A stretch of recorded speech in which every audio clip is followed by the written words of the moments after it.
Assalamualaikum warahmatullahi wabarakatuh. Perkenalkan, nama saya Devi Cintiasari Nainggolan, SPD. Saya CGP Angkatan 11 Kabupaten Serdang Bedagai. Hari ini saya akan memaparkan koneksi antar materi modul 2.1 pembelajaran diferensiasi. Selamat menyaksikan. Perkenalkan juga, beliau adalah fasilitator saya dari kelas 1159, Ibu Anissa Marlian Daulay Eskom. Dan pengajar praktek saya, Ibu Aini Widad, SPD. Apa itu pembelajaran berdiferensiasi? Yaitu usaha guru dalam menyesuaikan proses pembelajaran di kelas untuk memenuhi kebutuhan belajar individu murid. Artinya, setiap anak adalah unik. Mereka memiliki gaya, minat, dan kesiapan belajar yang berbeda. Disinilah tugas kita sebagai guru untuk mengakomodir semua kebutuhan belajar tersebut. Seorang guru membutuhkan kreativitas untuk memenuhi semua proses pembelajaran dan memenuhi kebutuhan belajar muridnya. Bagaimana cara untuk melakukan pembelajaran berdiferensiasi di kelas? Cara untuk dapat melakukan pembelajaran berdiferensiasi di kelas yaitu yang pertama, sebagai guru kita harus memahami tujuan dari pembelajaran. Yang kedua, mengetahui dan merespon kebutuhan belajar murid. Yang ketiga, menciptakan lingkungan belajar yang mengundang murid untuk belajar. Yang keempat, melakukan manajemen kelas yang efektif. Dan yang kelima, melakukan penilaian berkelanjutan. Selanjutnya, berkaitan dengan kebutuhan belajar murid, guru harus memahami 3 aspek sebagai berikut. Yang pertama, kesiapan belajar murid atau readiness. Yang kedua, minat murid. Dan yang ketiga, profil belajar murid.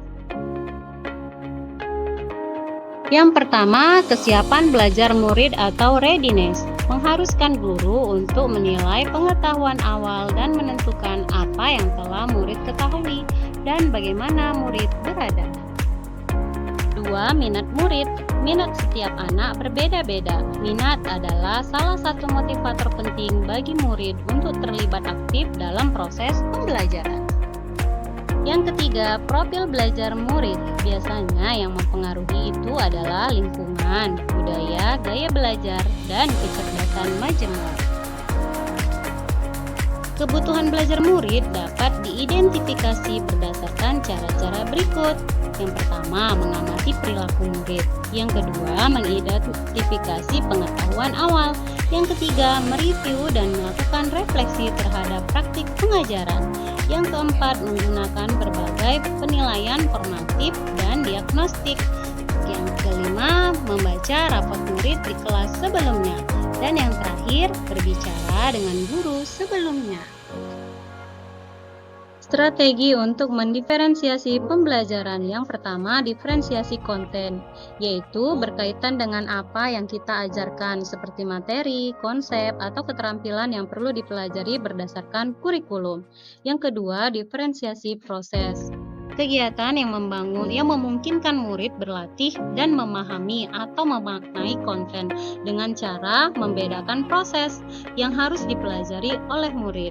Dan yang ketiga, diferensiasi produk.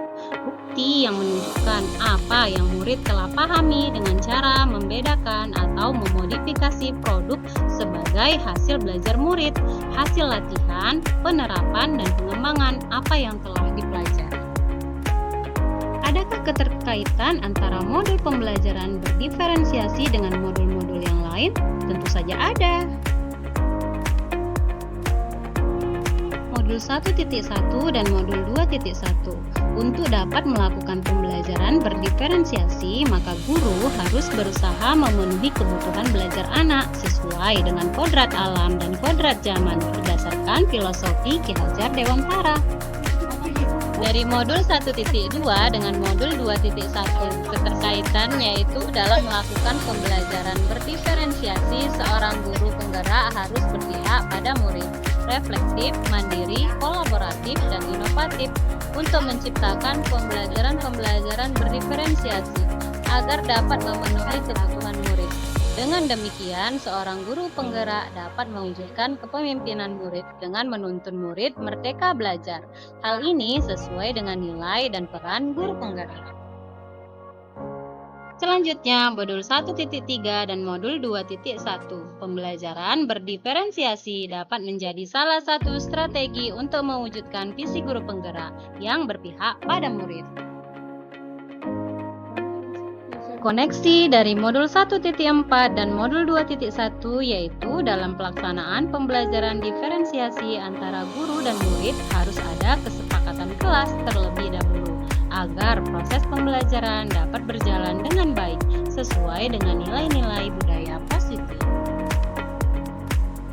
Demikianlah hasil pemaparan saya dari modul 2.1.